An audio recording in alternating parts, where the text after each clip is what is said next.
como uma barra homogênea.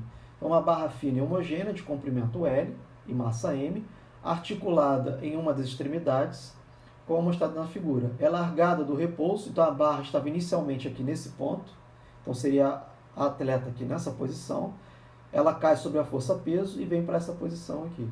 Então ela é largada do repouso de uma posição horizontal, que é esta, desprezando o atrito e a resistência do ar. Determine a rapidez angular da barra quando ela passa pela posição vertical. Qual é a velocidade angular da barra? A força exercida pela barra pelo pivô. Quer dizer, qual é a força de contato que o pivô exerce nesse ponto aqui? Qual seria a rapidez angular inicial necessária para a barra chegar até a posição vertical no topo da sua oscilação? Ou seja, qual seria a velocidade angular para ela chegar nessa posição aqui? Então, vou fazer esse exercício aqui com vocês. Então, a gente fala que essa barra está pivotada nesse ponto O. Originalmente nessa posição horizontal, e ela cai rotacionando.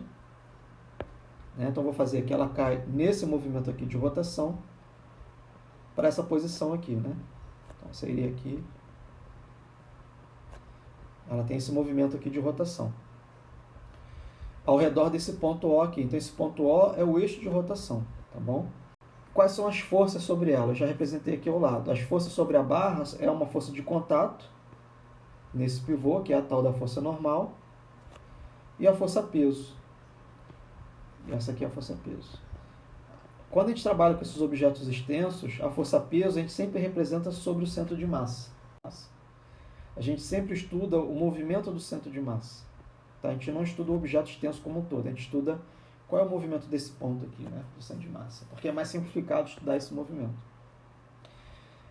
Então veja, não existem forças externas, tudo do meu sistema é a barra e a terra. Então eu vou falar o seguinte, o sistema é a barra mais o eixo mais a terra. Então qual a implicação disso aqui? Não há trabalho externo, trabalho externo é igual a zero. Então eu vou lá e uso o princípio de conservação da lei da energia, variação da energia cinética, variação da energia potencial, variação da energia térmica, mais variação de uma fonte de energia, isso tudo aqui vai ser igual a zero. Vou considerar aqui que não há dissipação de energia, não há fonte de energia, então isso tudo aqui é igual a zero. Então aqui eu vou ter a conservação de energia mecânica, ΔK mais ΔU. Então a energia cinética final, menos a energia cinética inicial, mais a energia potencial final, e potencial inicial é igual a zero. Veja que ela simplesmente rotaciona e ela parte do repouso. Então a energia cinética inicial dela é igual a zero. E a energia potencial gravitacional inicial é igual a zero.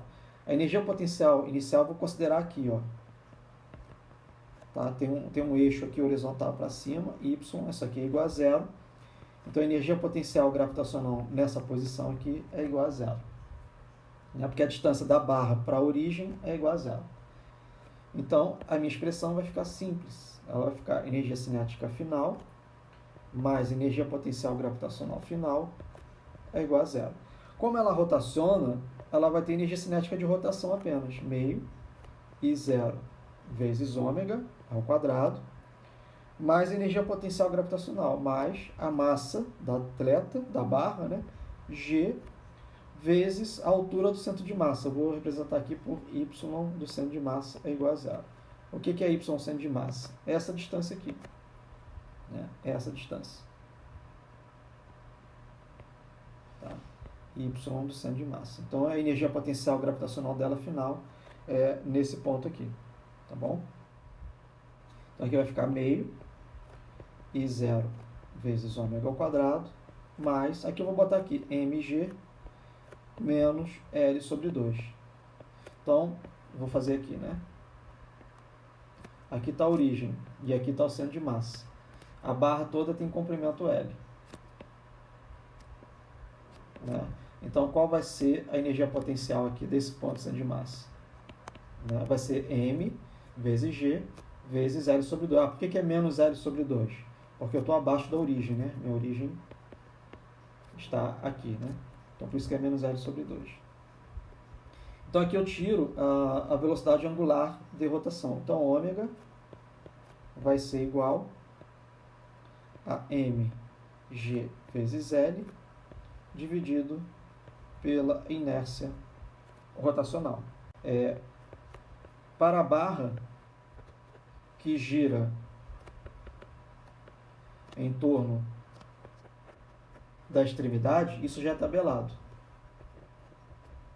A inércia rotacional é I0 igual a 1/3, isso é tabelado, tá? 1/3 ml ao quadrado.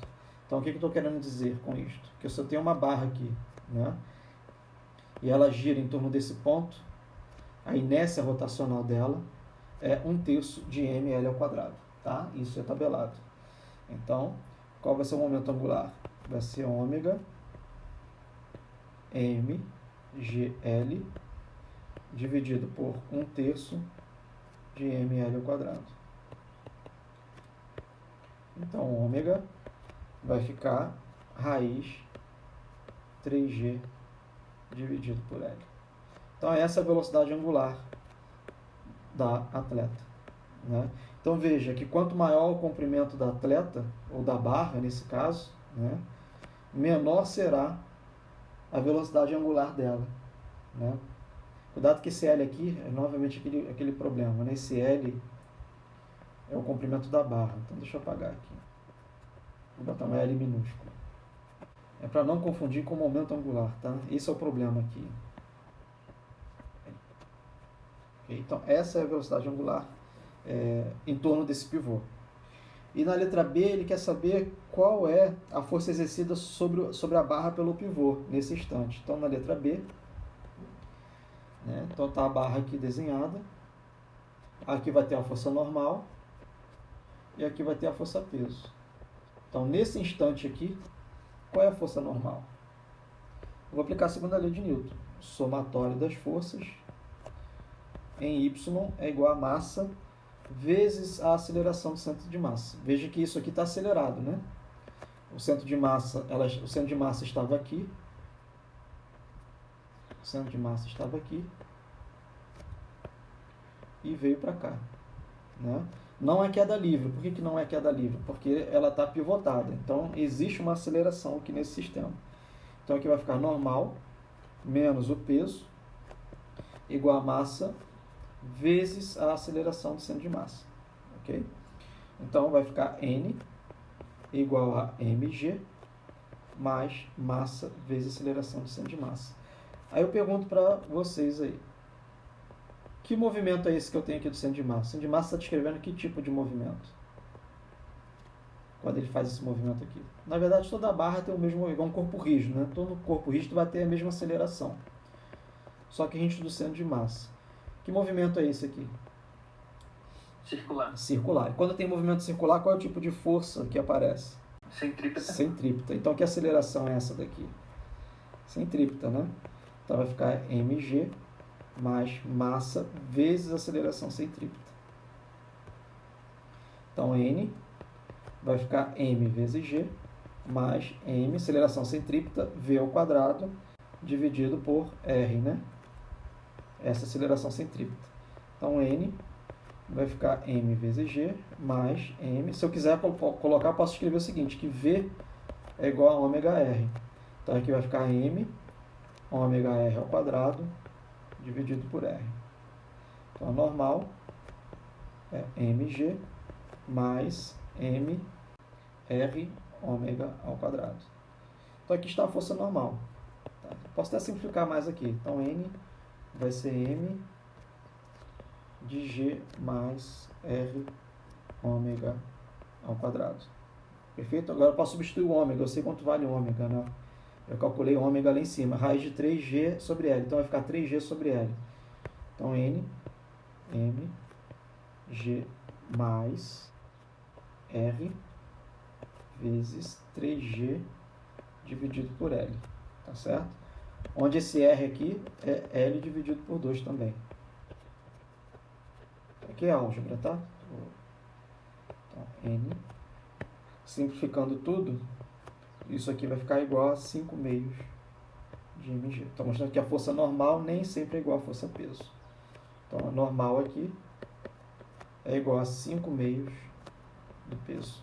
Então, veja que a atleta, ela sente uma força normal nas suas mãos, uma força que é 5 vezes e meio a força peso. Então, elas têm que ter um alto preparo físico, um alto condicionamento físico para aguentar uma força que é 2,5 vezes o seu peso.